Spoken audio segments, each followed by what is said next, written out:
Bonne journée. Si vous vous demandez s'il vaut la peine d'acheter une Kia Rio de deuxième génération et quels problèmes vous pourriez rencontrer lors de son fonctionnement, alors vous êtes au bon endroit. On ne peut donc pas s'attendre à une résistance élevée à l'usure de la peinture Rio. Il est très fin, de sorte que la carrosserie de la Kia Rio se couvre d'éclats et de rayures en seulement quelques années d'utilisation.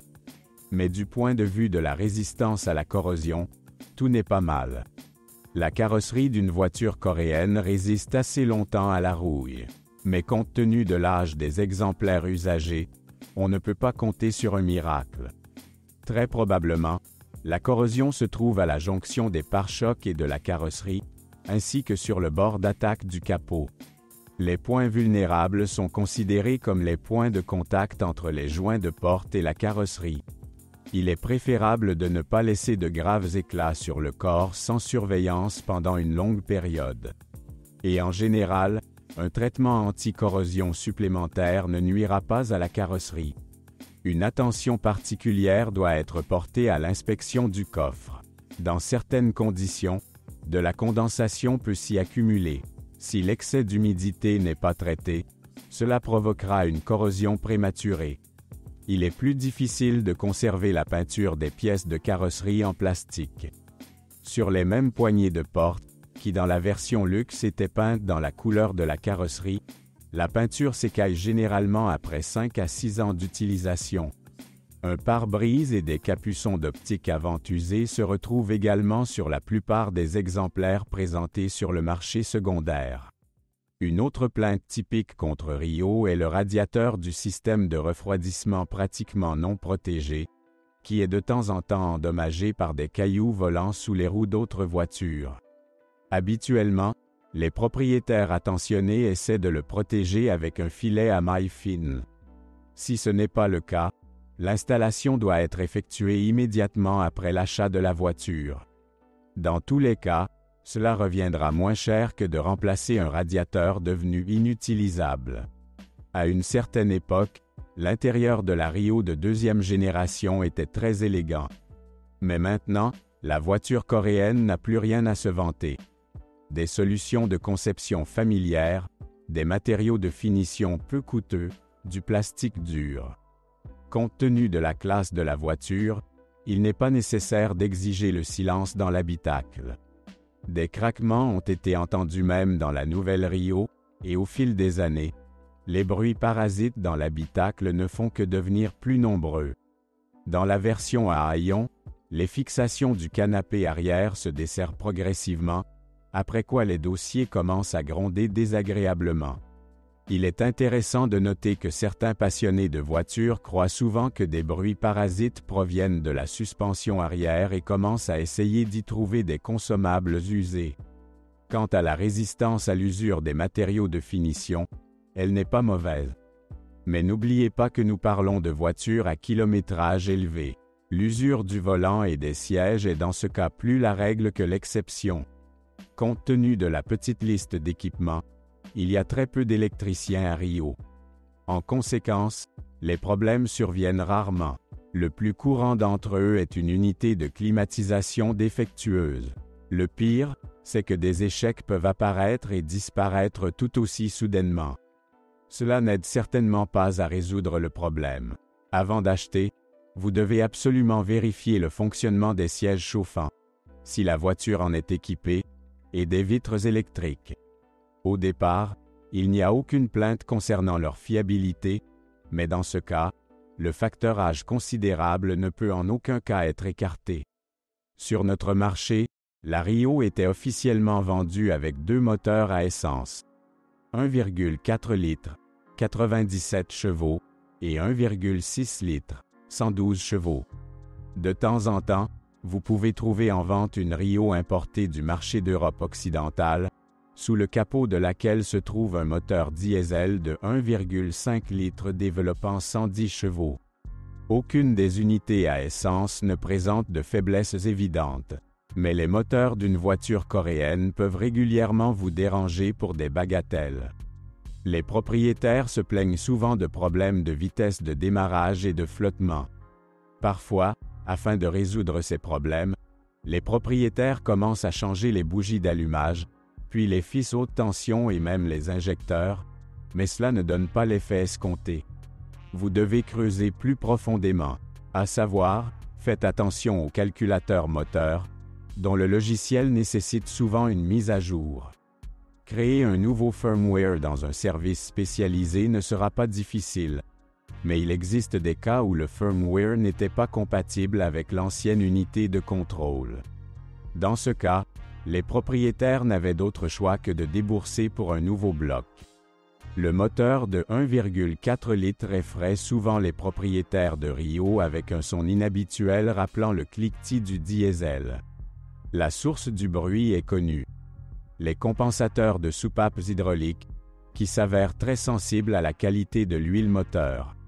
Une huile plus fine et un intervalle de vidange d'huile plus court aideront à éliminer le bruit. Vous devrez également surveiller attentivement l'intervalle d'entretien du mécanisme de distribution de gaz. La courroie de distribution et les rouleaux doivent être mis à jour tous les 50 000 km. Dans le même temps, cela vaut la peine de remplacer les pièces jointes. L'intervalle ne semble pas très long, mais le risque n'en vaut pas la peine. Il existe des cas connus où la courroie d'une Rio s'est cassée 55 à 60 000 km après le prochain remplacement, ce qui a entraîné une révision majeure ultérieure du moteur. Il n'y a pas lieu de s'inquiéter de la batterie d'origine, dont la capacité après quelques années était à peine suffisante pour un démarrage hivernal. Il a longtemps été remplacé. Cependant, les problèmes de démarrage hivernal peuvent être causés non seulement par la batterie, mais également par le démarreur, qui peut geler avec l'arrivée du froid. Vous pouvez également vous attendre à de mauvaises surprises de la part du radiateur. S'il est franchement vieux, vous devez alors vous préparer au fait qu'il commencera à fuir.